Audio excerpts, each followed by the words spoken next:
La nage en mer modifie le microbiote de la peau. Des chercheurs affirment qu'une baignade de quelques minutes dans la mer suffit à changer la composition du microbiote présent à la surface de la peau. Un phénomène qui pourrait accroître la vulnérabilité à certaines infections même si ce cas de figure est rare. Quoi de plus estival que de s'offrir des baignades en mer dès que possible? Mais cette pratique ne serait pas sans danger pour la peau, comme l'indiquent des chercheurs de l'Université de Californie qui ont présenté leurs travaux lors d'une conférence de la Société américaine de microbiologie. Leur étude met en garde sur le fait que la baignade dans l'océan modifie le microbiote de la peau et peut augmenter le risque d'infection.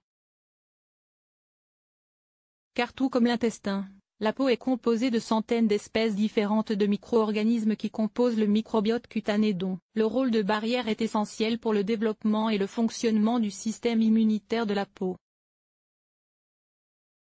Mais une perturbation dans cet équilibre peut se traduire par une maladie de peau et c'est ce qui risque de se passer lors d'une baignade de seulement 10 minutes.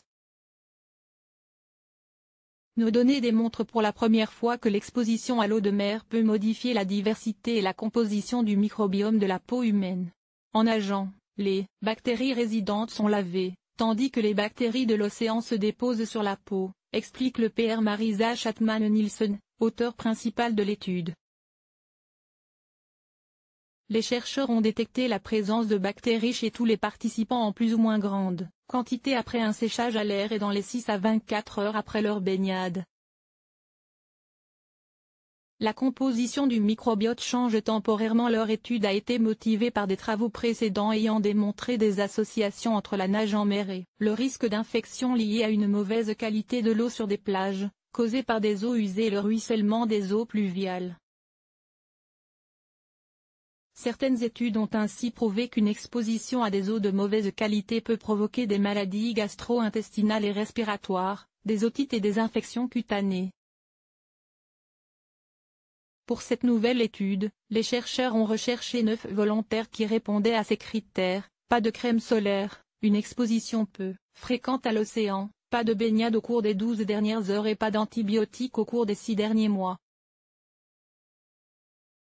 Les chercheurs ont tamponné les participants à l'arrière du molette avant que ces derniers ne pénètrent dans l'eau, puis de nouveau une fois séchés à la suite d'une baignade de 10 minutes, puis 6 heures et 24 heures après la baignade. Les analyses de chaque microbiote cutané ont permis de découvrir qu'avant de partir nager, tous les participants présentaient des microbiotes différents les uns des autres. Mais après la baignade, ces derniers se ressemblaient davantage. Par ailleurs, les communautés de bactéries similaires sur leur peau étaient différentes de celles recueillies avant la baignade. Ce n'est que 6 heures après que chaque microbiote commençait à retrouver sa composition d'avant. Présence d'une bactérie dont une souche cause le choléra. Une découverte très intéressante a été que des bactéries du genre Vibrio ont été détectées sur chaque participant après avoir nagé dans l'océan et séché à l'air, ajoute la chercheuse. Or, certaines espèces de cette famille de bactéries sont pathogènes, comme celle du choléra, V. cholerae. 6 heures après la baignade, elles étaient toujours présentes sur la plupart des volontaires. Mais 24 heures plus tard, elles n'étaient présentes que sur un seul individu. Bien que de nombreux vibrios ne soient pas pathogènes, le fait que nous les ayons récupérés sur la peau après la baignade montre que les souches pathogènes pourraient persister sur la peau après la baignade, estime la chercheuse. D'autant que les scientifiques ont découvert que le nombre d'espèces de vibrios détectées sur la peau était plus de 10 fois supérieur à celles recensées dans un échantillon d'eau de mer, ce qui suggère une affinité spécifique avec la peau humaine.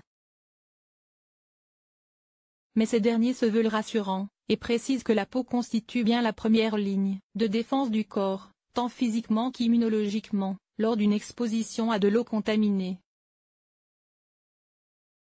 Un microbiome sain protège l'hôte de la colonisation et de l'infection par des microbes opportunistes et pathogènes, conclut-il. Il en va de même pour le microbiote intestinal, d'où l'importance de prendre soin de tous ces écosystèmes.